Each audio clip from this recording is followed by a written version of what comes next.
بسم اللہ الرحمن الرحیم۔ P T V national Multan کے اسٹوڈیو سے پروگرام سانجھ کے ساتھ میزبان کیسر عباس صابر حاضر ہے۔ امید ہے آپ ٹھیک ہوں گے اور یقین ہے کہ ملک اور وطن کے لیے آپ بہتر سوچ رہے ہوں گے۔ آج ہمارے ٹاک شو کا جو عنوان ہے وہ ذرا مختلف ہے۔ آج ہمارا موضوع ہے ادب اور معاشرہ، ادب کے معاشرے پر اثرات۔ اچھا، آرٹ کسی بھی شکل میں ہو، آرٹ آپ کے اندر کی سفاکیت کو ختم کرتا ہے، آپ کو ایک بہترین شہری بناتا ہے، بہترین انسان بناتا ہے۔ تو آج چونکہ ادب ہمارا موضوع ہے اور ہمارے مہمان بھی ادیب ہیں اور ادیب معاشرے کے نباز ہوتے ہیں۔ آج ہمارے دونوں مہمان صرف ملک ہی نہیں، پوری اردو دنیا میں جانے پہچانے جاتے ہیں، اور میری مراد ہے ہمارے پہلے مہمان جناب قمر رضا شہزاد۔ میں نے بہت پہلے، تقریباً 20 سال پہلے ایک شعر سنا تھا، محبت تیرا میرا مسئلہ ہے، زمانے کو شریک کار مت کر۔ اور مجھے جب پتہ چلا کہ یہ شعر قمر رضا شہزاد کا ہے اور قمر رضا شہزاد 10 سال بعد انہوں نے ہمیں موقع دیا کہ ہم ان سے ملیں، ان سے گفتگو کریں، ان کے ساتھ اٹھیں بیٹھیں، تو ہمارے اندر اعتماد میں اضافہ ہوا۔ ہم پہلے شاعر پرست تھے اور پھر کچھ ادیب بھی بنتے گئے۔ تو بہت شکریہ قمر رضا شہزاد، آپ تشریف لائے۔ بہت شکریہ۔ ہمارے دوسرے مہمان، ان کی شخصیت کی کوئی ان کا ایک جو ہے پہلو نہیں ہے، ادیب ہیں، شاعر ہیں، کالم نگار ہیں، بہترین کمپیئر ہیں، اینکر ہیں، براڈ کاسٹر ہیں، اور سب سے بڑی بات کہ اپنے شہر کے بارے میں انہوں نے جو کچھ لکھا، ملتان کی تاریخ کے بارے میں، ملتان کے دروازوں کے بارے میں، اور ان کی ایک کتاب شاہ یوسف گردیز پہ جو مارکیٹ میں آئی، اس نے شاہ یوسف گردیز کے چاہنے والوں کو، اور جو سرکار شاہ شمس کے بارے میں آئی انہوں نے شاہ شمس کے چاہنے والوں کو اس لیے حیرت میں ڈالا کہ ان دونوں شخصیتوں کا جو چہرہ شاکر حسین شاکر نے اپنی کتاب میں بتایا وہ پہلے سے مختلف تھا۔ بہت شکریہ۔ سید قمر رضا شہزاد سے ہم بات کا آغاز کرتے ہیں، اور انہی کا ایک شعر کہ میری ہنسی کا شور بھی سب سے بلند ہے، شاید میں دکھ بھی سب سے زیادہ اٹھاؤں گا۔ قمر رضا شہزاد، ہم معاشرے سے بات کرتے ہیں۔ جی، ادیب نباز ہوتا ہے اور شاعر تو ادیب سے بھی زیادہ حساس ہوتے ہیں، بالکل صحیح، جن کا مشاہدہ اور پھر وہ جو کچھ بیان کرتے ہیں اپنی زندگی کے مشاہدے سے سیکھ کے۔ تو آپ نے مرحلے طے کیے، یہ شعر اگر 20 سال پہلے آپ نے کہا ہے کہ محبت تیرا میرا مسئلہ ہے، زمانے کو شریک کار مت کر، تو تب سے اب تک کا معاشرہ جو ہے اس میں آپ نے اصلاح ہوتی دیکھی، یا صرف آپ کو شعر پڑھنے والے، ناول پڑھنے والے صرف قاری ملے؟ یہ بڑا ایک ویسے بہت اہم آج کا موضوع ہے۔ سب سے پہلے تو میں مبارکباد دیتا ہوں پی ٹی وی کو اور پھر سانجھ پروگرام کے حوالے سے کہ اس میں آج اس موضوع پر گفتگو ہو رہی ہے، کیونکہ بدقسمتی سے چونکہ ہماری اس وقت پرائرٹیز میں جو ہے لٹریچر نہیں رہا، جس کی وجہ سے ہماری گفتگو بھی کم ہو گئی ہے، مکالمہ بھی کم ہو گیا ہے، اور ہماری تقریبات بھی کم ہو گئی ہیں۔ اب ہمیں یہ دیکھنے کی ضرورت ہے، بلکہ یہ جاننے کی ضرورت ہے کہ ادیب ادب لکھ رہا ہے، ناول نگار ناول لکھ رہا ہے، شاعر شاعری کر رہا ہے، یہ کام بتدریج موجود ہے، لیکن اس کے اثرات بعین ہی اس طرح نظر نہیں آتے جیسا کہ میں یہ سمجھتا ہوں کہ قیام پاکستان سے پہلے کہ چلو میں دیکھ لیتا ہوں کہ جب ہم دیکھتے ہیں، بلکہ جنگ آزادی تک چلے جاتے ہیں یا اس سے پہلے بھی ہم چلے جائیں، تو مجھے یاد ہے اچھی طرح، یعنی ہم جانتے ہیں کہ جنگوں میں جب اسلامی جنگیں بھی ہوتی تھیں تو آپ ذہن میں رکھیں کہ اس وقت بھی قصیدہ پڑھنے والے، اپنے بہادروں کے لیے نظمیں پڑھنے والے، انہیں جوش دلانے والے، وہ رجز پڑھتے تھے، رجز پڑھتے تھے، اپنا تعارف کرواتے تھے، وہ شاعری میں کرواتے تھے، تاکہ وہ ایک تحرک پیدا ہوتا تھا ایک سوسائٹی میں اس جنگ میں۔ تو یعنی اس کا مطلب ہے ہمیں یہ مان لینا چاہیے کہ ایک ایسی قوت ہے جو ذہنوں پر اثر انداز ہوتی ہے، اور جب آپ کے ذہن پر اثر انداز ہوتی ہے تو آپ یہ دیکھیں کہ معاشرہ جو ہے وہ ذہنوں کو جب ذہن سازی ہوگی تو معاشرہ جو ہے آگے چلے گا۔ اب یہ ادب کا جو میں رول بنیادی سمجھتا ہوں، جو میں یہ کہ ادب جو ہے یہ ایک مثبت ذہن سازی کے لیے ہمارے پاس ایک بہت اچھا ٹول بھی تھا اور بہت اچھا ٹول بھی ہے. اور جب تک سکولوں میں بچوں کے لیے ادبی مقابلے ہوتے تھے، بین الکلیاتی مقابلے ہوتے تھے، لٹریچر، فنون لطیفہ کی چیزیں موجود تھیں، تو آپ دیکھیں کہ نسل آتی تھی جن کے رول ماڈل جو تھے وہ لوگ تھے جو حرفوں سے تھے، لفظوں کے ساتھ تھے، وہ ویسا بننا چاہتے تھے. اور ہم خود جب ادب میں آئے تو ہمارے ذہن میں بھی یہی تھا کہ یہ لوگ وہ ہیں جو سوسائٹی کو بدل رہے ہیں اور جو سوسائٹی میں ایک ایسی تعلیم عام کر رہے ہیں، ایک لوگوں کو ایسی باتیں بتانا چاہ رہے ہیں جس سے یہ سوسائٹی سدھرے گی. اور یقین کریں میں نے اب اتنے لمبے سفر میں نے محسوس کیا ہے کہ واقعی کہ جتنی شدت سے ادب جو ہے عام شخص پر اثر انداز ہوتا ہے. آپ ایک تجربہ کر کے دیکھ لیں کہ آپ 1 گھنٹہ جو ہے لوگوں سے گفتگو کرتے رہیں تو شاید وہ اتنا اثر قبول نہ کرے، لیکن آپ خود سفر نامہ نگار ہیں، آپ جب اپنے سفر نامہ نگاری میں آپ وہ چیزوں کا منظر کشی کرتے ہیں تو لوگوں کی اٹریکشن فوری طور پہ بڑھ جاتی ہے. اسی طرح یعنی آپ ایک عام بات کر رہے ہیں اور ایک شعر میں جب آپ بات بیان کرتے ہیں تو اسے لوگ فوری طور پہ کھینچتے ہیں. افسانے کی اس شکل میں بھی. اس کا مطلب ہے ایک بات تو طے ہے کہ ادب جو ہے وہ معاشرے پر اثر انداز ہوتا ہے اور اسے وہ مثبت بنانے میں اپنا اہم کردار ادا کر سکتا ہے. اب آگے کہ یہ اس نے کیا ہے یا نہیں کیا تو یہ میں سمجھتا ہوں کہ اس پر مزید ہم اس کو کھولتے چلے جائیں گے. جی بالکل ٹھیک. شاکر بھائی، یہ بہت سے شعر وہ اس لیے اہم ہو گئے کہ وہ ضرب المثل بن گئے، اور جو بندہ شاعری نہیں پڑھتا، ایک مولوی ہے وہ اپنی تقریروں میں اقبال کے شعر، اس کو ویسے شاید اقبال پسند نہ ہو لیکن وہ اقبال کے شعر اپنی تقریروں میں اپنے اثر کے لیے، اس کو مؤثر کرنے کے لیے تقریر کو. تو اسی طرح جنگوں میں، اسی طرح خون گرمانے میں، لہو گرمانے کے لیے، اسی طرح یہ ملی ترانے، اسی طرح مذہبی قصیدے، مرثیے. تو ادب ان لوگوں کے لیے بھی اہم تو ہے جو ادب پڑھتے نہیں ہیں، جو کم از کم سنتے ہیں. تو اب تک یہ پاکستان کے قیام سے اب تک جو ادب تخلیق ہوا، اس ادب نے معاشرے پہ بتدریج جو اثر ڈالا، اس پہ آپ کیا فرماتے ہیں؟ کیسر بھائی، سوال بڑا اہم ہے، اور اس کے اندر جو بنیادی بات ابھی آپ نے سوال کے آغاز میں خود ہی ایک کر دی کہ ایک عالم دین جو ہے وہ اپنی گفتگو میں بھلے وہ شاعری کو پسند کرے یا نہ کرے لیکن اقبال کے اشعار کو حوالہ بناتا ہے.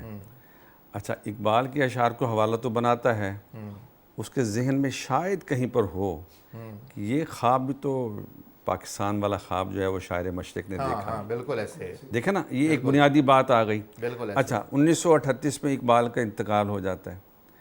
اب ہے تحریک پاکستان. تحریک پاکستان کے اندر ملت کا پاسبان ہے محمد علی جناح. پاکستان کا مطلب کیا؟ لا الہ الا اللہ. مطلب ہے کہ شاعر جو ہے نا، اس نے قوم کو راہ متعین کرنے کے لیے، نمبر 1 قوم کو جگانے کے لیے اس نے شاعری کا سہارا لیا. اب دیکھیے، تھوڑا سا ہم پیچھے جاتے ہیں پاکستان بننے سے پہلے. بانی پاکستان کا اعزاز محمد علی جناح رحمۃ اللہ علیہ، ان کے بارے میں یہ کہا جاتا تھا کہ وہ اردو اتنی روانی سے نہیں بولتے تھے. کسی نے پوچھا کہ یار یہ تو انگریزی میں بات کرتے ہیں، تو آپ ان کی جلسوں میں تقاریر کیوں سننے جاتے ہیں؟ عام آدمی سے پوچھا. اس نے کہا بس مجھے لگتا ہے وہ جو کہتے ہیں وہ میرے دل کی آواز ہے. مطلب یہ ہے کہ ان کی گفتگو تقریر سے پہلے جب کوئی ملی ترانہ، ملی گیت پڑھا جاتا تھا وہ ان کے دل کی آواز ہوتا تھا، اور جب بانی پاکستان بات کرتے تھے آ کے تو وہ معاشرے پر انہوں نے اس کے اثرات مرتب ہونے شروع ہو گئے. یہ آپ کے سوال کے اندر ایک اور بات بھی ہے، جنگی ترانے. اب جنگی ترانوں کی جب ہم بات کرتے ہیں، یہ تو ایک بڑی طویل فہرست ہے نا، کہ 1965 کی جنگ ہے تو ریڈیو پاکستان لاہور کا اسٹوڈیو ہے، وہاں میوزیشین بیٹھے ہیں، شاعر بیٹھے ہیں، گلوکار بیٹھے ہیں، گیت لکھے جا رہے ہیں، کمپوز ہو رہے ہیں اور براہ راست گیت گائے جا رہے ہیں، اور سرحدوں تک آپ جوانوں کو پیغام دے رہے ہیں. 1971 کی جنگ ہے، اور پھر ایک سلسلہ ہے اب تک کا، یہ جو حالیہ جنگ ہوئی ہے. تو لکھنے والا جو ہے وہ کبھی بھی معاشرے سے لا تعلق نہیں ہوتا. اچھا، اس کی ایک اور مثال بھی میں دینا چاہوں گا. جب 77 کا مارشاء اللہ آیا تو بولنے اور لکھنے پر پابندی تھی. علامت نگاری کے ذریعے لکھنے والے نے اپنا رستہ نکال لیا، شاعری بھی کی، نثر بھی لکھی۔ جی بالکل۔ اس کا مطلب یہ ہے کہ وہ جو سوچ رہا تھا یا جو کچھ عوام سوچ رہے تھے ان کو زبان مل گئی لکھنے والوں کی تخلیقات کے ذریعے، اگرچہ اس کے پس منظر میں، اس کی پاداش میں حکومت نے ان کی ملازمتیں بھی ختم کی، نوکریاں ختم کر دیں، برطرف کر دیا، سزائیں دیں، کوڑے کھائے لکھنے والوں نے، لیکن وہ لکھتے رہے اس لیے کہ معاشرے کا جو حسن ہے وہ لکھنے والے کی وجہ سے ہے۔ اچھا اب آ جائیں، ہم دونوں پہلو ہیں نا، ہم کہتے ہیں ہمارا معاشرہ ڈکلائن کی طرف ہے، لکھنے والے کی ذمہ داری کہاں پر ہے؟ بھئی جب آپ کتاب نہیں پڑھیں گے، اخبار پڑھنا چھوڑ دیں گے، اب آج کی صورتحال یہ ہے کہ ہمارے پاس یہ ہے سب سے زیادہ، اس کے اندر سچ نہیں ہے، کتاب کے اندر سچ ہے، اخبار کے اندر سچ ہوتا، ماضی کے اخبارات کی بات کروں، آج کی اخبار کی بات نہیں کر رہا۔ جب آپ سچ سے دور ہوں گے تو معاشرے پر اس کے ویسے ہی اثرات مرتب ہوں گے۔ لکھنے والا آج بھی ذمہ داری سے لکھ رہا ہے، افسوس یہ ہے کہ پڑھنے والے نہیں رہے، نمبر ایک۔ نمبر دو، جو ہمارے تعلیمی ادارے ہیں جس کی بات قمر رضا نے کی، آپ نے کی، کہ وہ جو حروف کی بات کرنے والے لوگ تھے، پہلے اساتذہ کرام، ایک لائبریری ہوتی تھی ہر تعلیمی ادارے میں، ہر نئی کتاب ہوتی تھی، وہ دیکھتے تھے کہ یار یہ نئی چیز ہے، اس کو پڑھیں، ہم آگے بچوں تک، سٹوڈنٹس تک، بین الکلیاتی مقابلے ہوتے تھے، سٹوڈنٹس یونین ہوتی تھی، کالجز، یونیورسٹیز میں مطلب سارے پورے پنجاب سے، پاکستان سے سٹوڈنٹس آتے تھے۔ وہ چیزیں جب آپ ختم کریں گے تو معاشرے کے اندر ایک ڈکلائن تو آئے گا، معاشرے کے اندر پھر وہ جو کل ایک مرڈر ہوا ہے، پھوپھی نے جائیداد مانگی اور اس نے کہا جی نہیں یہ توہین رسالت کر رہی تھی اور توہین مذہب کر رہی تھی، تو یہ معاشرے کا وہ ڈکلائن کی بات ہے۔ اگر وہ معاشرہ پڑھا لکھا ہوگا تو وہ مکالمے کی، جس معاشرے میں مکالمہ ختم ہو جائے گا، اور مکالمہ ہمیشہ پڑھنے کے بعد ہوگا۔ سید قمر رضا شہزاد، آپ کا سفر ایک طویل سفر ہے، عام طور پہ کہا جاتا ہے کہ شاعر جو ہیں وہ پریکٹیکلی کچھ نہیں کرتے، صرف شاعر ہوتے ہیں۔ آپ نے پریکٹیکلی اپنی ایک لائف گزاری، اپنی سروس گزاری، اس کے بعد آپ کے کام کا تسلسل جو ہے وہ نظر آتا ہے کہ وہ ٹوٹا نہیں، وہ جس کو چاہا اس کو شدت سے چاہا ہے فراز، سلسلہ ٹوٹا نہیں اس درد کی زنجیر کا۔ یہ آپ نے سروس کو، زندگی کو، عملی زندگی کو کس طرح، اور فیملی کو اور ادب کو، اور پھر ایک دن میں 2 غزلیں بھی آپ کی آ رہی ہوتی ہیں، کتاب پہ کتاب آپ کی شائع ہوتی ہے، یہ آپ نے یہ کس طرح یہ سلسلہ چلایا ہوا ہے؟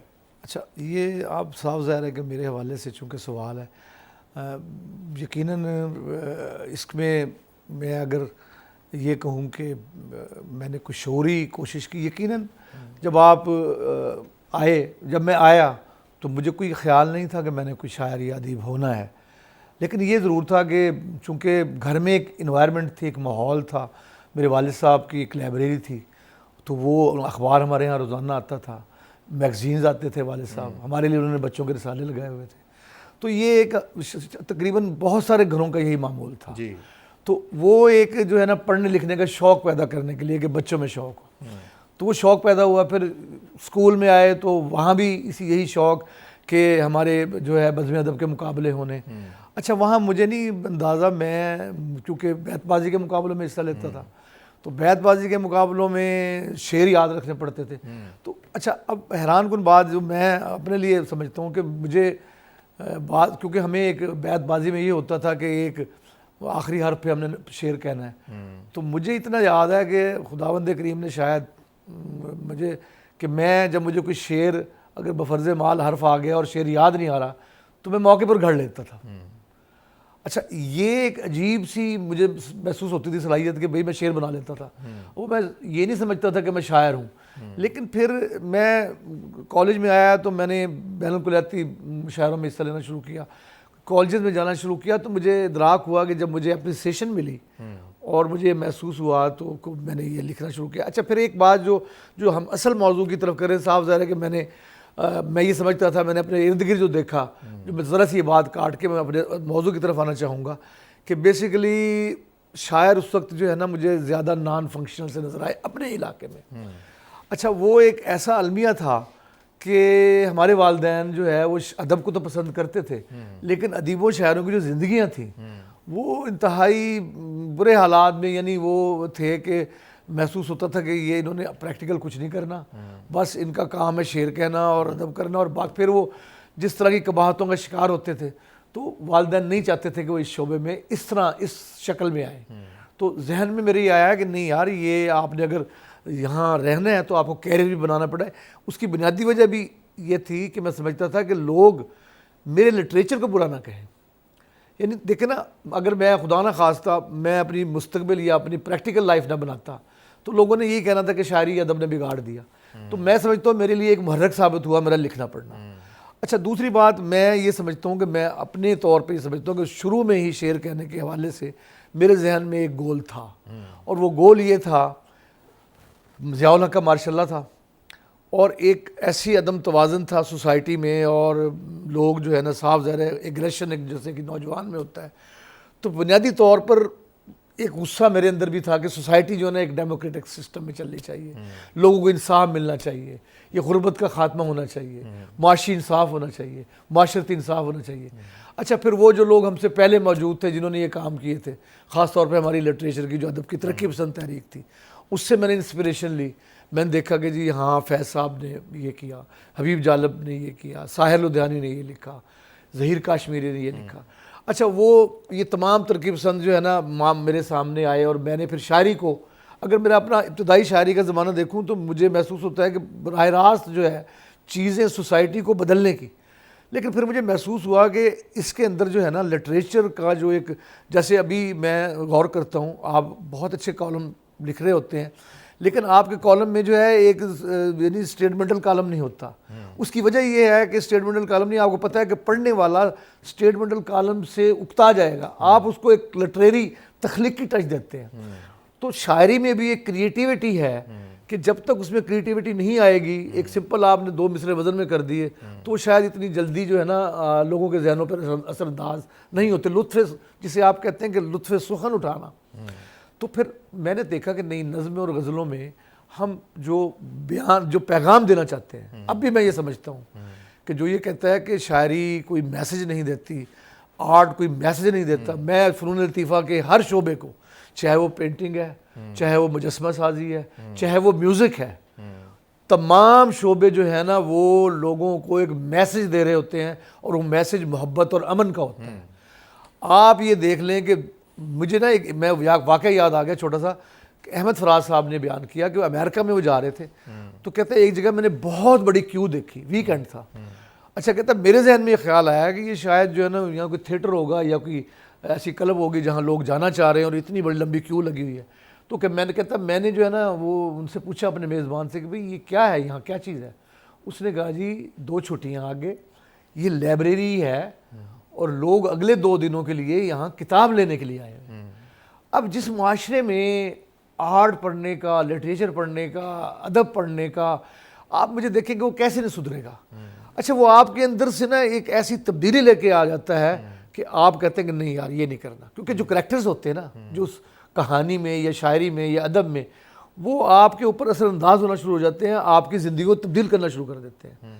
اور نتیجہ تو یہ ہوتا ہے کہ آپ کو میں ایک بات بتا دوں کہ آپ یقین کریں، آپ پرسنٹیج اٹھا کے دیکھ لیں، آپ کا شعبہ وکالت سے بھی تعلق ہے کہ جتنے بھی مرڈرز ہوئے اس میں سے آپ کو شاذ و نادری کوئی نظر آئے گا اگر وہ کوئی جینوین ادیب ہے، اس نے کسی کو قتل کیا ہوگا، اس نے کسی کے ساتھ کوئی لوٹ، اس کے اندر ایک خدا بند کریم نے ایک ایسا گداز دل رکھا ہوتا ہے ایک تخلیق کار کے کہ وہ مدد تو کر سکتا ہے لیکن وہ شاید کسی کو نقصان نہیں پہنچا سکتا. اچھا، یہ ڈیجیٹل دور میں کتاب، اس میں لوگ کہتے ہیں کمی آئی ہے.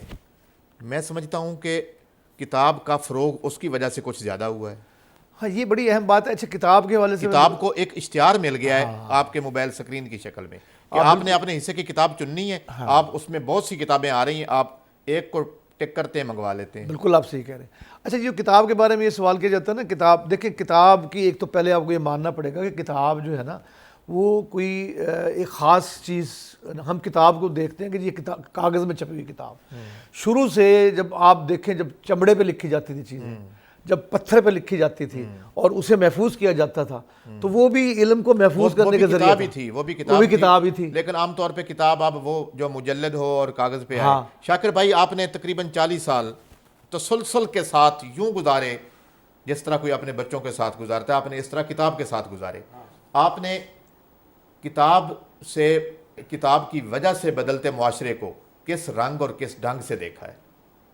اچھا، بڑا شاندار سوال ہے. دیکھیں، مطلب 40 سال کا جو عرصہ ہے معمولی عرصہ نہیں ہے. جی. ایک زمانہ وہ تھا کہ اناؤنسمنٹ ہوتی تھی کہ جی سب رنگ یکم کو بک سٹال پر دستیاب ہوگا، تو لوگ آ کر ایڈوانس پیسے دے جاتے تھے. بعین ہی احمد فراز کا نیا مجموعہ کلام 15 تاریخ سے دستیاب ہوگا، کتابوں کی دکان کے باہر ایک پوسٹر لگ جاتا تھا. اسی طرح مستنصر حسین تارڑ کا K2 کہانی مجھے یاد ہے، سنگ میل والوں نے اناؤنس کیا کہ فلاں تاریخ کو ہم شائع کر رہے ہیں، لوگ آ گئے. یہ بڑا ایک اچھی روایت تھی کہ لوگ جیسے ہی اعلان ہوتا تھا کہ فلاں ادیب شاعر یا فلاں ڈائجسٹ، سب رنگ چونکہ ایک اسپیشل ڈائجسٹ تھا، تو اناؤنسمنٹ جب ہوتی تھی تو لوگ اس کے لیے بار بار بک سٹال پر آیا کرتے تھے، کتابوں کی دکانوں کا وزٹ کیا کرتے تھے. اب صورتحال یہ ہے کہ لوگ اب گھروں سے کتاب لینے کے لیے نہیں نکلتے. یہ تو ایک معاشرے کا نا تاریک پہلو ہے. گھروں سے نکلیں گے وہ کھانا کھانے کے لیے، گارمنٹس لینے کے لیے، شوز لینے کے لیے، میک اپ کا سامان، نئے برانڈز کہاں کہاں کھل گئے ہیں. یہ ایک تبدیلی ایسی تبدیلی ہے جس نے معاشرے پر ایک ایسے اثرات مرتب کیے ہیں کہ جب آپ کا بچہ آپ کی تکریم نہیں کرتا تو آپ کو سمجھ نہیں آتی کہ میں نے تو اس کی تربیت بڑی اچھی کی تھی. میرا سوال یہ ہے کہ تربیت کے اندر آپ نے ایک خانہ بالکل اگنور کر دیا تھا. ماضی میں یہ ہوتا تھا کہ آپ کے گھر میں اخبار آتا تھا، بچوں کے رسائل آتے تھے، بڑوں کے ڈائجسٹ آتے تھے، ہر مہینے 1-2 نئی کتابیں آتی تھیں. کبھی نہ کبھی بچہ ان کو پڑھ کر کچھ نہ کچھ سیکھ لیتا تھا. اب چونکہ آپ نے وہ خانہ بند کر دیا تو بچے کی تربیت تو ہو ہی نہیں رہی. اب کیا ہے، میٹرک کا امتحان ہے، 1100 ٹوٹل نمبر ہیں، بچہ لے رہا ہے جی کہ 1090 نمبر. آپ نے پڑھنے والی مشین بنا دیا، آپ اس کو انسان نہیں بنا رہے. کتاب جو پڑھتا ہے وہ انسان بنتا ہے، نصاب جو پڑھتا ہے وہ مشین بن رہا ہے. نتیجہ یہ ہے کہ اس کو یہ اندازہ ہی نہیں ہے اس کا دادا کون ہے، دادی کون ہے، حتیٰ کہ اس کو خاندان کے رشتوں کا علم نہیں ہے. کیونکہ صبح اٹھتے ہی اس نے اپنے اسکول کی تیاری کرنی ہے، واپس آ کے کھانا کھا کے اکیڈمی جانا ہے، رات کو گھر میں ٹیوٹر آنا ہے، پھر ماں باپ نے کہنا جلدی سو جاؤ تم نے صبح اٹھنا ہے. مجھے بتائیں، آپ نے اس کو معاشرے کا کارآمد فرد بنانے کے لیے اس کے لیے کچھ کیا؟ آپ نے اس کے لیے کوئی ایکٹیویٹی؟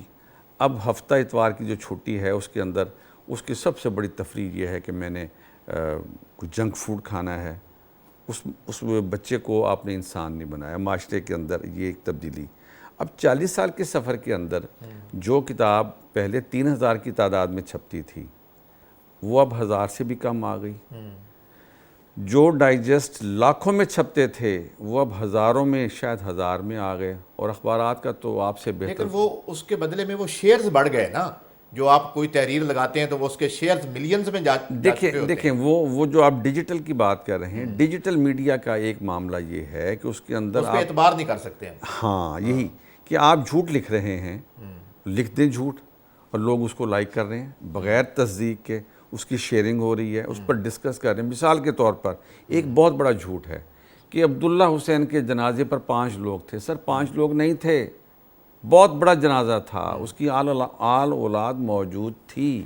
جاوید چودھری نے ایک فیک کالم لکھا، فیک کہانی بنائی. ایسا نہیں تھا. بالکل آپ اپنے کالم کو بوسٹ دینے کے لیے جھوٹ لکھتے ہیں. سر جھوٹ مت پھیلائیں، لکھنے والے کی یہ ذمہ داری نہیں ہے. اب سوال یہ ہوا کہ وہی جاوید چودھری جس کی کتاب 0 پوائنٹ ہزاروں میں بکتی تھی، اب میں کہتا ہوں اب چھاپے شاید ایک بندہ اس کا لینے والا نہ ہو. وجہ یہ ہے کہ جب وہ بھی سچ سے جھوٹ کی طرف آیا تو اس کی اثرات تو اس پہ آئیں گے نا، پڑھنے والوں پر بھی آئیں گے، لوگوں کو پتہ چل گیا. اب کتاب کا معاشرے کے اندر واپسی کیسے ہو سکتی ہے؟ نہیں شاکر بھائی، یہ اب تو ہفتے کی چھٹی بھی ختم ہو گئی ہے جی. تو باقی ممالک میں، آسٹریلیا میں اور سارے جو مہذب ممالک جن کو کہا جاتا ہے ترقی یافتہ ملک، وہاں گیپ دیا جاتا ہے 15 دن بعد، ہفتے بعد، مہینے بعد تو یہاں وہ سلسلہ ختم ہو گیا یا مشینی کام جو ہے نا وہ مزید انسان جیسے مشینوں میں ڈل گیا؟ ایسے ہی انقلاب حیات کیا کہیے، آدمی ڈل گیا مشینوں میں.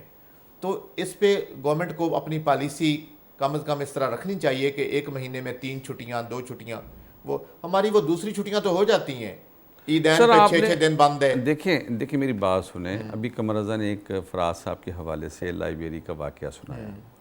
فراز صاحب کا ایک اور واقعہ بھی ہے. ملتان، اسلام آباد سے ملتان آ رہے تھے، اسی فلائٹ میں بے نظیر کی کابینہ کے ایک نو منتخب وزیر بھی تھے. تو اب اس نے دیکھا کہ میں ظاہر پہلی دفعہ وزیر بن کے ملتان جا رہا ہوں، تو ایئرپورٹ پہ اس پہ ہزاروں حامی تھے. لیکن وہ دیکھ رہا تھا، فراز صاحب کے ساتھ ہی بیٹھا ہوا تھا وزیر، کہ لوگ آ رہے ہیں، موبائل کا زمانہ نہیں تھا، اپنا بورڈنگ کارڈ لے کے آ رہے ہیں، فراز صاحب آٹوگراف دیجئے گا. جس کے پاس بورڈنگ کارڈ نہیں تھا، کوئی کاغذ لے کے آ رہا تھا جس کے اندر فوڈ تھا، وہ گتا اس نے پھاڑا، اس نے کہا اس پہ دستخط دے دیں. کچھ بچے بچی آئے، اس نے کہا میرے ہاتھ پر کر دیں. تو وہ سیاستدان نے، فراز صاحب نے خود سنایا، اس نے کہا جی آپ لکھنے والوں کی بادشاہی صدا کی ہے، ہم آج وزیر بنے ہیں، ہم آج بادشاہ ہیں، کل نہیں ہوں گے. لیکن لکھنے والا جو ہے، وہ جو صدا کا بادشاہ تھا، اس کو پڑھنے والوں نے اس سے یہ بادشاہی چھین لی ہے. ہاں، ملتان پریس کلب میں فراز صاحب کے ساتھ یہاں کے وزیر اور M N A M P S تصویریں بنوا رہے تھے. بالکل ایسی ہی ہے.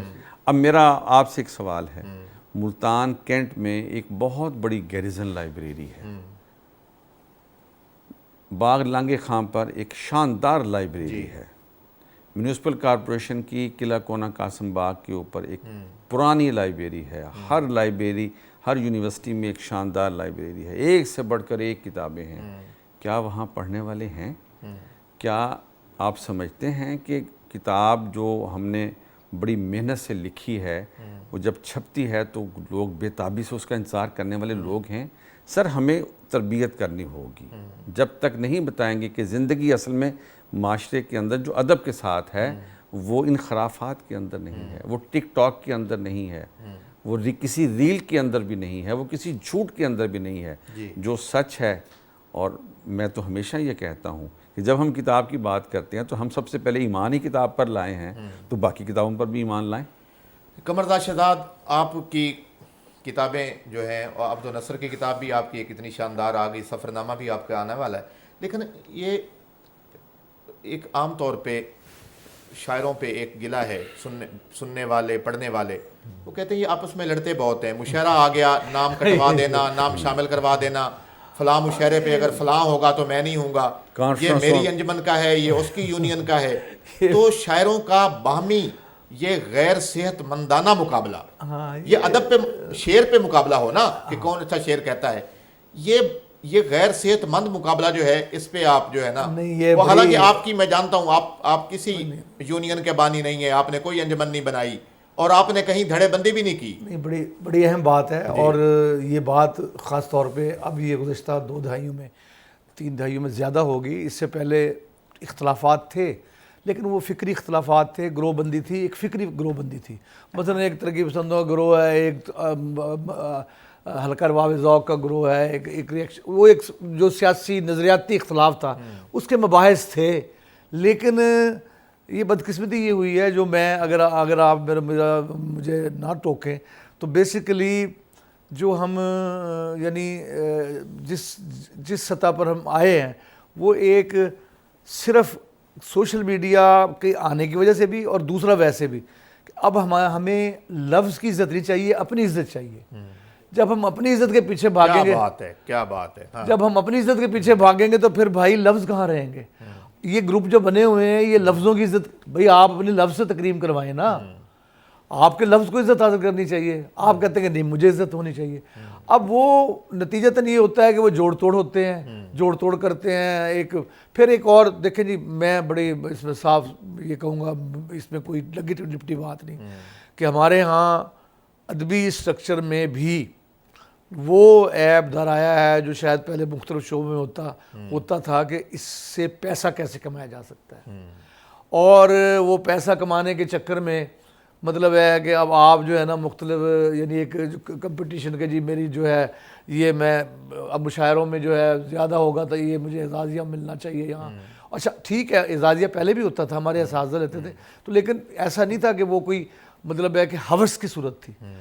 اب ایک ہوس کی صورت ہو گئی، اور اس ہوس نے جو ہے ایک ایسی جوڑ توڑ کر دیا ہے کہ کبھی کبھی تو شرمندگی ہوتی ہے. خود میں آپ کو یہ بات مجھے کہنے میں کوئی عار نہیں کہ جب میں ہم دوسرے لوگوں کو دیکھتے ہیں جن کے لیے ہم رول ماڈل تھے، جو رائٹرز کو رول ماڈل سمجھتا ہے. اب یہ بات شاکر نے صحیح کہی کہ جی لوگ نہیں آتے. اچھا لوگ کیسے آئیں گے بھائی جب انہیں یہ پتہ لگے گا کہ قمر رضا شہزاد تھے وہاں یہ حرکت کر رہا ہے.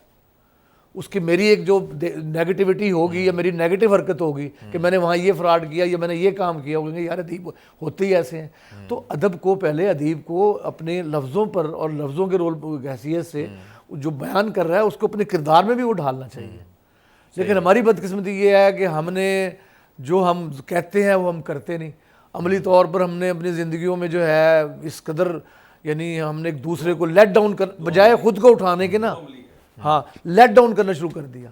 ہم یہ کہتے ہیں کہ جی یہ گر جائے بجائے اس کے کہ آپ اپنے لیے کریں کہ میں اٹھوں. یہ عام طور پہ دیہاتی میلوں میں یا جو میلہ مویشیاں ہوتے تھے ان میں گھوڑ دوڑ ہوتی تھی یا گھوڑوں کا رقص ہوتا تھا نا، تو اس میں یہ ہوتا تھا کہ اگر فلاں نواب صاحب کا گھوڑا فلاں نمبر پہ رقص کرے گا یا دوڑے گا تو میں اپنے گھوڑے ہٹا لیتا ہوں. وہی کام اب مشاعروں پہ ہو گیا کہ اگر صدارت وہ کرے گا تو میں اپنے شہر پورے جو 5-7 میرے گروہ کے ہیں میں اس کو. یہ گروہ بندی ادب میں معاشرے کو جو آئینہ دکھا رہی ہے وہ اس کا نیگیٹو اثر ہے. تبدیلی کر لیں کہ وہ جو آپ نے کہا نا میلہ مویشیاں، جی اب اس میں لٹیری فیسٹیول کر لیں اس کو. جی کہ لٹیری فیسٹیول میں اب یہ ہونے لگ گیا ہے کہ جناب فلاں شاعر آئے گا تو میرے والوں تو بائیکاٹ ہے، اور فلاں ہوگا تو ٹھیک ہے، فلاں نہیں ہوگا. یہ جو اصل میں معاملہ ہوا نا لٹیری فیسٹیول والا، جی اس کے اندر بھی اس نے بھی ادب کو بہت زیادہ نقصان پہنچایا ہے. جی نتیجہ یہ ہوا ہے کہ اب لوگ لٹیری فیسٹیول کو دیکھتے تو ہیں سوشل میڈیا پہ کمپین جو ہوتی ہے، لیکن وہاں آنا پسند نہیں کرتے.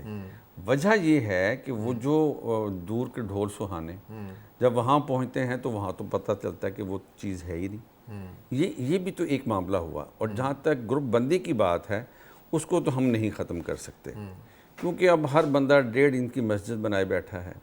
وہ 4 شاعر بقول خالد مسعود کے کہ 1 لاکھ اتنے ہزار ہمارے انبیاء کرام ہیں، تو ملتان میں ہم اس سے ڈبل شاعر تلاش کر سکتے ہیں. اتنے شاعر ہیں، ہر زبان کے اندر شاعر ہیں. شاعروں کے اختلافات، نثر نگاروں کے اختلافات، پھر اب یہ میلے ٹھیلے آ گئے. اس کے اندر بھی مجھے کیوں نہیں بلایا، اگر مجھے بلایا ہے تو مجھے پڑھایا کیوں نہیں، اگر پڑھایا ہے تو کس مقام پر پڑھایا، اچھا داد کیوں نہیں ملی. یہ ساری چیزیں اب چل رہی ہیں. نتیجہ یہ ہے کہ وہ جو مقصد تھا ادب کا، جو تخلیقی ادب تھا، وہ ختم ہو گیا. شاکر بھائی اس طرح بھی ہوتا ہے کہ ایک فیسٹیول کو یا ایک ادبی میلے کو ایک پارٹی سپانسر کر رہی ہے، جی تو وہ کیا شرط بھی لگاتی ہے کہ بھئی اس طرح کے یہ شاعر آنے چاہیے، یہ نہیں آنے چاہیے، یہ ادیب آنے چاہیے، یہ نہیں آنے چاہیے؟ اچھا یہ ہے، دیکھیں نا میری بات سنیں، وہ جو سپانسر کر رہا ہے اس کا مقصد یہ ہے کہ اس کی پروڈکٹ کو زیادہ سے زیادہ لوگوں تک رسائی ملے، جی زیادہ سے زیادہ لوگ ملے. اگر وہ کہتا ہے کہ میں آپ کو 5 لاکھ روپے دے رہا ہوں تو مجھے پاکستان کا سب سے بڑا شاعر افتخار عارف اس مشاعرے میں نظر آنا چاہیے. لوگ اس کو سننے جب آئیں گے تو میرا جو پیچھے بل بورڈ لگا ہوا ہوگا اس تک بھی تو نظر لگے گی. اور پھر جب ہم افتخار عارف کی اشعار کی ریل بنائیں گے یا چھوٹا سا ویڈیو بنائیں گے تو ہماری پروڈکٹ ہوگی تو ہماری پروڈکٹ چلتی رہے گی. یہ تو ایک اس کا ہے، وہ اپنی مرضی کرتا ہے. لیکن اوورآل یہ نہیں ہے. اوورآل تو اچھا چونکہ ہم جس خطے میں بیٹھے ہیں یہاں پر تو ہمیں سپانسر بھی نہیں ملتا. یہ بڑا مطلب، اور اگر کوئی سپانسر ملتا بھی ہے وہ اتنے کم پیسے دیتا ہے کہ وہ منتظمین کی بھی حد تک ہوتی ہے کہ وہ اگر سپوز 25,000 دے کر وہ سمجھتا ہے کہ میں اس میں اپنی من مانی کروں، تو یہ افسوسناک بات ہے. یہ قمر رضا شہزاد یہ اکثر دیکھا گیا. تھوڑا سا ان کی بات کے آگے نا اندرون، کیونکہ میں شاید ڈفر کروں تھوڑا سا. بھی ٹھیک ہے آپ فیسٹیولز، یہ تو اندرون کے معاملات ہیں نا کہ ہمارے اندرون میں یہ چیزیں ہیں، یہ ادیبوں شاعروں میں معاملات ہیں. لیکن آپ یہ دیکھیں کہ اس کا ایک پلس پوائنٹ تو ہے نا کہ اگر آپ کی لٹریری ایکٹیویٹیز ہو رہی ہیں اور عام آدمی اس میں شامل ہو رہا ہے تو چلو اسے تو نہیں پتا کہ اندر خانے کیا ہوا ہے، یعنی وہ کچھ نہ کچھ نہ ہونے سے کچھ نہ کچھ تو ہو رہا ہے. مطلب میں اس اینگل سے بھی دیکھتا ہوں کہ چلو اگر کسی گراؤنڈ میں میچ ہو رہے ہیں، میں اس ٹیم میں شامل نہیں ہوں، سپورٹس کی پروجیکشن تو رہی. اگر ایک رائٹر بھی اپنے آپ کو یہ سمجھ لے تھوڑا سا کہ یار اگر ایک میں نہیں بھی ہوں اور یہ ایک چیز ہو رہی ہے اب تو کیا ہوا، یہ ایک ادبی ایکٹیویٹی تو ہو رہی ہے نا کسی خطے میں، کسی جگہ کوئی فنکشن ہو رہا ہے، ہونے دیا جائے، لوگوں کو اس طرف آنے دیا جائے. میں ایک معاشرتی سطح پہ دیکھتا ہوں کہ ہم جو جو آپ بات کر رہے ہیں نا بیسیکلی رائٹرز کے جو اندرونی اختلافات نے جو ہے ان کو وہ جو ایک چیزیں خراب کی ہیں، لیکن میں یہ کہتا ہوں کہ جتنے زیادہ یعنی ایونٹس ہوں گے، فنکشنز ہوں گے، غلط ہوں گے، ٹھیک ہوں گے، جو ہوں گے کالج یونیورسٹیاں، لیکن اس میں یہ ہے کہ لوگوں کی انوالومنٹ تو آئے نا، کتابیں تو چھپے نا. ادبی فیسٹیول کو یا ادبی میلے کو آرگنائز کرنے والا آدمی اس کے ذہن میں اپنی ذاتی پی آر شپ بنانے کا عمل اس کی خواہش ہوتی ہے یا وہ ادب کی خدمت کرنا چاہ رہا ہوتا ہے؟ نہیں، اس میں دیکھیں میں دو طرح کے لوگ ہیں. کچھ لوگ ممکن ہے ایسے ہوں کہ جن کا ایک پیشن ہے کہ یار یہ ایک لٹریچر ہونا چاہیے. کچھ لوگ صاف ظاہر ہے کہ یہ ہر شعبے میں کہ یہ تو آپ یہ کہہ رہے ہیں، آپ ادب کو کہہ رہے ہیں. میں تو یہاں تک سمجھتا ہوں کہ ہمارے جو بہت سارے مذہبی جو ہے وہ سلسلے ہوتے ہیں اس میں بھی بعض لوگ آپ دیکھ لیں گے، جنازوں پہ آپ دیکھ لیں گے، یہاں جہاں دیکھا کہ چودھری فلاں کا ہے تو وہاں فٹافٹ ایک رش ہوتا ہے اور کہیں کوئی غریب چلا جائے. جیسے وہ ایک پی آر شپ کا کنسیپٹ تو ہے، وہ کسی حد تک وہ اپنی ذات کی جو ہے پروجیکشن چاہتا ہے. اور جب وہ ذات کی پروجیکشن چاہتا ہے، میں نے تو آپ کو پہلے یہ بات کہی ہے کہ لٹریچر میں، ادب میں، فنون لطیفہ میں آپ یہ دیکھیں مشتاق یوسفی اگر کہیں نہیں نظر آتا، اور مشتاق یوسفی لوگوں میں نہیں جاتا، لیکن اس کا لفظ جو ہے سفر کرتا ہوا پوری دنیا میں پہنچ جاتا ہے. تو میرا موقف ہمیشہ یہ رہا ہے کہ آپ اپنے لفظوں کی طرح جاندار بنائیں اپنے، کہ وہ معاشرے پر اثر انداز ہوں. آپ کی شخصیت تو آپ جب تک ہیں. شاکر بھائی، آپ بھی لاہور، اسلام آباد کے میلوں میں اسی طرح انوائٹ ہوتے ہیں جس طرح قمرزا شہزاد امریکہ، ملیشیا، دبئی، کراچی یہاں جاتے ہیں. تو جو بانی میلہ ہوتا ہے اس کے پیش نظر اپنی ذات کو متعارف کروانا ہوتا ہے یا ادب کی خدمت اور ادب کا فروغ ہوتا ہے؟ اچھا دیکھیں، دو شہروں کو آپ نے حوالہ دیا. اسلام آباد کا جو میلہ ہے، نہیں، آپ ملتان کا بھی شامل کر لیں. چلیں میں ملتان کا بھی کر لیتا ہوں، میں تینوں کا جائزہ پیش کر دیتا ہوں آپ کے سامنے. اسلام آباد کا جو میلہ پروین شاکر والا میلہ، مظہر الاسلام، اس کو ضرورت نہیں ہے. ایک مانے ہوئے نثر نگار ہیں، افسانہ نگار ہیں، ناول لکھتے ہیں، کالم نگار ہیں، اور پھر تخلیقار اوورال وہ بالکل ڈیفرنٹ ہے. تو اس کو تو ضرورت نہیں ہے کہ اس کی اپنی ذات کی، بلکہ میں نے تو یہ دیکھا ہے مظہر صاحب کو کہ وہ کسی بھی سیشن کے اندر نہ تو کنڈکٹ کرتے ہیں، نہ ہی تصویر بنواتے ہوئے وہ سٹیج پر آتے ہیں. وہ آخری لائن میں بیٹھے ہوتے ہیں. بیان ہی لاہور کے میلے کی میں بات کر رہا ہوں. احمد شاہ جو ہے انہوں نے کراچی سے آ کے لاہور میں میلہ کیا. اچھا، آغاز جو پہلا تقریب تھی اس میں انہوں نے خطبہ پیش کیا، اس کے بعد ہمارے حوالے ادیبوں شاعروں کے حوالے کر دیا. پھر وہ مطلب گراؤنڈ میں نظر آئے لوگوں کے ساتھ. اس کا مطلب یہ ہے کہ یہ اچھا علی نقوی کا بھی یہی معاملہ ہے. علی نقوی کسی بھی مشاعرے کے لیے کونی نہیں مارے گا، کسی بھی تقریب رونمائی کے لیے سفارش نہیں کرے گا. میں ملتان کی بات کر رہا ہوں. 6 سیزن کروا لیے اس نے، اور وہ ڈیڈیکیشن کے ساتھ لگا ہوا ہے، اور وہ اکیلا ہی لگا ہوا ہے. اس کی کوئی موٹیو نہیں ہے. بہت اچھا لکھتا ہے، میں یہ بھی کہتا ہوں بہت اچھا لکھتا ہے. اگر وہ لکھنے کی طرف باقاعدگی سے آئے تو وہ بہت سارے نثر نگاروں کو ٹف ٹائم دے سکتا ہے. اس کا مطلب یہ ہے کہ ان تینوں جو آپ نے سوال کیا ہے، ان تینوں منتظمین کا ذات سے، ان کی اپنی ذات سے کوئی تعلق نہیں ہے. اچھا، تینوں مالی طور پر آسودہ ہیں، یہ بھی نہیں کہ وہ اس سے کوئی پیسہ کمانا چاہتے ہیں. اصل مسئلہ یہ ہے کہ جب ان کے ارد گرد جو لوگ آتے ہیں جو پریشر کے ذریعے سکائی لیب بن کر وہ اس سارے کے سارے تاثر کو خراب کرتے ہیں. اچھا، اب کوئی بھی شخص ہو، خواہ وہ مظہر الاسلام ہے، احمد شاہ ہے، علی نقوی ہے، ان کو لوگوں کے ساتھ تو چلنا ہے نا مل کر، ان کی بات بھی ماننی پڑتی ہے. نتیجہ یہ ہے کہ کہیں نہ کہیں پر بہت بری صورتحال ہوتی ہے. لیکن اوورال میں کہنا چاہتا ہوں کہ یہ ایک اچھی اور صحت مند روایت ہے. اس کے اندر مزید بہتری کی گنجائش ہے، نمبر 1. نمبر 2، اب ادب جو ہے وہ معاشرے پر اس کے کیا اثرات ہیں، یہ ہمارا موضوع تو یہ ہے نا، لٹریچر کے معاشرے پر کیا اثرات ہیں. آپ یقین کیجئے کیسر بھائی کہ جیسے ہی پوسٹیں لگنی شروع ہوتی ہیں کراچی کے لٹیری فیسٹیول کی، لاہور کے، فیصل آباد کے، اسلام آباد کے، تو لوگ مطلب ایک دم سے تیار ہوتے ہیں کہ یار ہم نے اس میں جانا ہے. لیکن جب وہ فہرست دیکھتے ہیں مہمانوں کی تو یار یہ کیا ہے، اس میں وہ مایوسی جو نا بڑی اہم بات ہے. اصل میں یہ میں سمجھتا ہوں کہ جو دیکھیں، میرے لیے تمام لوگ بڑے یہ بڑے محترم ہیں جو یہ فنکشنز کرتے ہیں.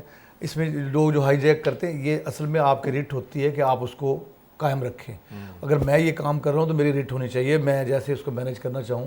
اگر میرے ہاتھ سے کوئی چیز نکل گئی تو پھر نکل جاتی ہے. اب مجھے اچھی طرح یاد ہے کراچی میں مثلا ایک جگہ کہیں کسی سیشن میں کسی مطلب شخص نے پرسنل جو ہے جسے کہتے ہیں نا کہ ذاتی جو ہے اس نے گرج کہیں نکالنے کی کوشش کی, تو شاہ صاحب نے اسے اچھا خاصا جو ہے نا اسے بعد میں کہ بھائی یہ فنکشن ہو رہا ہے, یہ بات ہو رہی ہے لٹریچر پہ, یہاں ذاتیات کا آپ کا ایشو نہیں ہے, یہاں ہم اس وقت ہم تمام رائٹرز جو ہیں اکٹھے جمع ہیں. اب ہوتا یہ ہے کہ کچھ لوگ نا پیچھے جو کھڑے ہوتے ہیں جیسے کہتے ہیں مجلس کوئی کرا رہے تھے, فنکشن کوئی کرا رہے تھے, آگے آپ اپنا جناب مطلب چودھری بن کے بیٹھ گئے. وہ یہ جو ہماری سوسائٹی میں اب یہاں یہ کوئی صرف ادب میں نہیں, زندگی میں بھی ہر شعبے میں مجھے یہ نظر آتا ہے کہ کیسر صاحب ایک چیز سیٹ کرتے ہیں, لوگوں کو بلاتے ہیں, کیسر صاحب کی سائڈ پہ کھڑے ہیں, پتہ لگے کہ میں بیٹھا ہوں قبضہ گروپ کہ جی میں نے یہ کروایا, کوئی مار کے آگے آ گئے. اچھا وہ اب کیسر شرافت میں اگر فرض کرو. اچھا قمر رضا اس میں چھوٹا سا واقعہ ہم بتانا چاہیں گے یار یہ مطلب میں طاہر نسیم کے حوالے سے یہ کیسر مطلب یہ بڑا دلچسپ واقعہ ہے. وہ ہوا یہ کہ طاہر نسیم خانیوال سے ہمارے دوست ہیں, بڑے ایکٹیو ہیں. اچھا وہ ماشاءاللہ ابھی بڑے ایکٹیو ہیں. ہوتا یہ تھا کہ وہ مثلا انہوں نے کراچی سے جون ایلیا کو بلوایا, لاہور سے اسلام امجد کو بلایا, اسلام آباد سے احمد فراز کو, انور مسعود کو بلایا. اچھا آتے تو یہ بائی ایئر تھے. اب جب یہ بائی ایئر آتے تھے تو ہم ان کے مہمان کو 1 گھنٹے کے لیے ہائی جیک کر لیتے. اچھا 1 گھنٹے کے لیے ہائی جیک کیا اور ان کے ساتھ تصویریں بنوائیں, ایک چھوٹی سی مطلب نشست کی. تو طاہر نسیم کے پاس تو شام کو پہنچیں گے وہ, اس سے پہلے اور اس سے پہلے ہم ملتان کی تصویریں. اچھا اب یہی کچھ ہو رہا ہے. طاہر نسیم نے کہنا کہ یار قمر رضا سے کہ یار یہ نہ کیا کریں میرے مہمان. اور پھر وہ جب وہ مہمان یا وہ شاعر وہ ادیب وہ جب پنڈال میں آتے ہیں تو ان کے ساتھ ساتھ وہ چل بھی رہے ہوتے ہیں جنہوں نے نہ پیمنٹ کی ہوتی ہے, نہ ٹکٹ دیا ہوتا ہے, نہ وہ انتظامیہ ہوتا ہے. یہ مجمع سمجھتا ہے کہ یہ جو ان کے یہی لے کے آئے. میں اس میں آپ کو مزید بتاتا ہوں کہ امریکہ میں تو یہ کر لیتے ہیں جس نے ٹکٹ دی ہوتی ہے نا, آپ حیران ہوں گے, اب تو خیر ختم ہو گیا سیٹ اپ. مجھے شروع میں پتا ہے کہ وہ نا ادیبوں کے پاسپورٹ رکھ لیتے تھے کہ اے کسی اور فنکشن سے نہ جاوے ٹکٹ میں. ہاں یہ اس طرح ہوا. رضا عابدی صاحب یہاں آئے, ان کو یونیورسٹی میں رانا محبوب صاحب نے بلایا, تو انہوں نے پوچھا, انہوں نے ان کو کہا کہ بھئی میرے جو میزبان ہیں وہ مجھے کہیں گے تو میں آؤں گا. تو پھر میرے خیال میں یہ بڑی مطلب دیکھیے جو ایتھکس کی بات ہے نا وہ تو بڑی شاندار ہے. اچھا آپ نے رضا علی عابدی صاحب کا ذکر کیا. عابدی صاحب کو اسلامیہ یونیورسٹی بہاولپور والوں نے اعزازی PhD کی ڈگری دینے کا اعلان کیا. ہم ملتان سے گئے اس سیلیبریشن کو دیکھنے کے لیے. ہم نے ان سے کہا کہ آپ ملتان تشریف لائیں. تو انہوں نے وزادار آدمی ہے نا, پرانے لوگ ہیں, اس نے کہا شاکر صاحب میں بہاولپور والوں کا مہمان ہوں, میں اس مرتبہ ملتان نہیں آ سکتا. میں نے جب ملتان آنا ہوگا تو آپ کے لیے اسپیشل ملتان آؤں گا. اور پھر آپ نے دیکھا, آپ نے جب بلایا, ہم نے جب ان کو زحمت دی, جب ملتان آئے تو پھر ہمارے پاس ہی رہے. بالکل یہ وزاداری تھی ان کی. قمر رضا شہزاد آج موجود ہیں اور شاعر ہوں, اور وہ پیغام تو معاشرے تک جانا ہے ہمارا, تو وہ ان کے کلام کے ذریعے جانا چاہیے. اور ہم چاہتے ہیں کہ دیکھیں ہم تو خود ہمارے اوپر بھی ان کے شعر اثر انداز ہوئے کہ اس لیے بھی چھوڑ دیے جمع کرنے خواب. میں نے تو تب سے چھوڑ دیے جمع کرنے خواب, کہ جاتے ہوئے یہاں سے میں کیا کیا اٹھاؤں گا. یہ مجھے آپ نے اچھا بات, چونکہ مجھے شاعری کیونکہ ہماری گفتگو تھی اور یہ اس میں کوئی شبہ نہیں کہ اسے بڑی ایک مثبت گفتگو رہی اس حوالے سے کہ لٹریچر جو ہے وہ اثر انداز ہوتا ہے اور ذہنوں کو ذہن سازی کرتا ہے. تو چند ایک شعر میں جو ہے مجھے جو یاد آئیں گے میں سنا دیتا ہوں آپ کو کہ نظر میں آتا ہوں پھر دل کے پار ہوتا ہوں. کیا بات ہے. نظر میں آتا ہوں پھر دل کے پار, پھر دل کے پار ہوتا ہوں, میں ایک عمر کے بعد آشکار ہوتا ہوں. واہ واہ واہ کیا بات. نظر میں آتا ہوں پھر دل کے پار ہوتا ہوں, واہ واہ. میں ایک عمر کے بعد آشکار ہوتا ہوں, زیادہ ہوتے نہیں میرے ماننے والے. کیا بات ہے.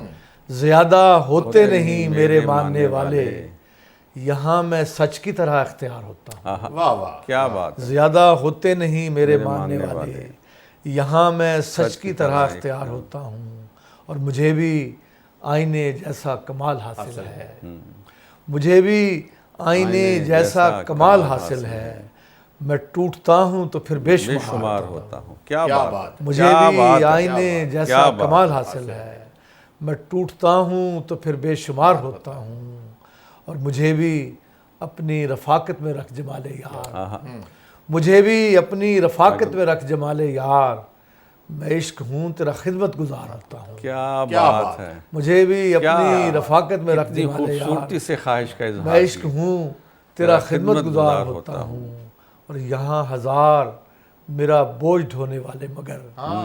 یہاں ہزار میرا بوجھ ڈھونے والے مگر، میں صرف اپنے ہی سر پر سوار ہوتا ہوں. کیا بات ہے. یہاں ہزار میرا بوجھ ڈھونے والے مگر، میں صرف اپنے ہی سر پر سوار ہوتا ہوں، اور میرے حضور ہی ہوتی ہے حاضری میری.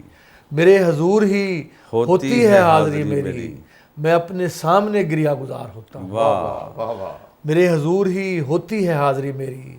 میں اپنے سامنے گریہ گزار ہوتا ہوں، اور میری دھمک سے زمان و مکان رستے ہیں.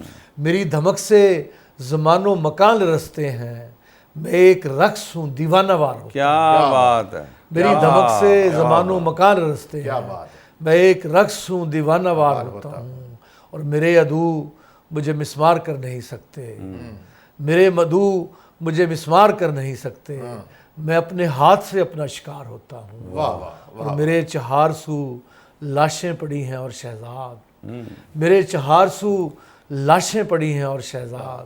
کمال یہ ہے میں زندہ شمار ہوں. کیا بات. واہ. کیا بات ہے. یہ شعر جو ہے نا کہ مجھے بھی آئینے جیسا کمال حاصل ہے، میں ٹوٹتا ہوں تو پھر بے شمار ہوتا ہوں. میں نے یہ کئی ٹوٹے ہوئے لوگوں سے سنا ہے کہ جیسے ہمارا موضوع ہے کہ اثر کیا کرتا ہے ادب، تو وہ اس کو حوصلے کے طور پہ لیتے ہیں کہ اگر میں ٹوٹ گیا ہوں تو میں اب بے شمار ہو کے دوبارہ پھر اسی آب و تاب کے ساتھ. میں دیکھیں شاعر جو ہے نا، یہ شاعری جو ہے، یہ ادب جو ہے، آپ فکشن پڑھ لیں، آپ سفر، میں یہ سمجھتا ہوں کہ ذہن سازی جو کرنا ہے نا، کتاب کی طرف آپ لے آئیں لوگوں کو. کہیں نہ کہیں پر لیکن شاکر بھائی ہم نے آپ سے بھی شعر سننے ہیں، ہاں. اور آپ کی وہ کتنے لوگوں کو زبانی یاد، مجھے بھی زبانی یاد ہے، لیکن جو ہے نا وہ آپ کا کلام. سر گزارش یہ ہے ضروری ہے. ہاں کو مطلب کوئی ایک لائن بھی جو ہے نا وہ آپ کو کہیں سے کہیں پہنچا دیتی ہے. بڑا چینج ہو جاتا ہے انسان جی. آپ کی بڑی، میں کہتا ہوں کہ میں حیران ہو جاتا ہوں. میں ایک شخص جو ہے نا، میں گیت سن کے بندوں کو دیکھا ہے کہ ان کے چینج ہو گئے ہیں. وہ گانے نے ان کے کوئی ایک دو شعر آپ مجھے کا پروگرام کا وقت بھی بالکل. وہ چاندنی میں نکلتا ہے میرے گھر کی طرف. واہ واہ. وہ چاندنی میں نکلتا ہے میرے گھر کی طرف. سو چاند ڈھلنے تلک جاگنا ضروری ہے. محبتوں میں کوئی معجزہ ضروری ہے. کیا معجزہ ضروری ہے. معجزہ ضروری ہے. چلو اب مجھے آپ پہلے بتاتے تو میں نکالا تھا کہ میں ایک نثر نگار سے جنہوں نے بہت کم شاعری کی، ان سے ہم، اور شاکر بھائی نے جو شعر پیش کیے، اور قمرزا شہزاد صاحب نے اپنی، حالانکہ ہم سننا چاہ رہے تھے وہ غزل، وہ کیا کیا اٹھاؤں گا، کاسا اٹھاؤں گا، ٹھیک ہے نا، تو وہ دو شعر اس کے بھی آپ سنا دیں. اچھا، میں وہ اس کے 2-3 شعر سنا دیتا ہوں کہ جب میں صدائے ماتم و گریہ اٹھاؤں گا، جب میں صدائے ماتم و گریہ اٹھاؤں گا، ہر ایک چشمے تر میں سے شعلہ اٹھاؤں گا. واہ واہ. اور ظاہر کروں گا آئینہ و عکس کا فریب. ظاہر کروں گا آئینہ و عکس کا فریب. اے عشق تیرے راز سے پردہ اٹھاؤں گا، اور رہنے دے اپنے خانہ دل میں ذرا سی دیر. رہنے دے اپنے خانہ دل میں ذرا سی دیر. میں کون سا یہاں سے خزانہ اٹھاؤں گا، اور یہ سوچ کر بھی چھوڑ دیے جمع کرنے خواب. یہ سوچ کر بھی چھوڑ دیے جمع کرنے خواب. جاتے ہوئے یہاں سے میں کیا کیا اٹھاؤں گا. میری ہنسی کا شور بھی سب سے بلند ہے. شاید میں دکھ بھی سب سے زیادہ اٹھاؤں. آج ہم نے ادب پہ بات کی، ادب اور معاشرے پہ. ادب کا جو فکشن ہے، شاعری ہے، ادب کا جو ایک اس کا شعبہ افسانہ ہے، ناول ہے، ہر ایک اس کا آرٹ جو ہے نا وہ اپنا اپنا اثر رکھتا ہے. لیکن اس پیغام کے ساتھ یہ اتنا آسان کام بھی نہیں ہے کہ خون دل صرف کرنا پڑتا ہے، دیکھنا تم نہ شاعری کرنا. اللہ نگہبان.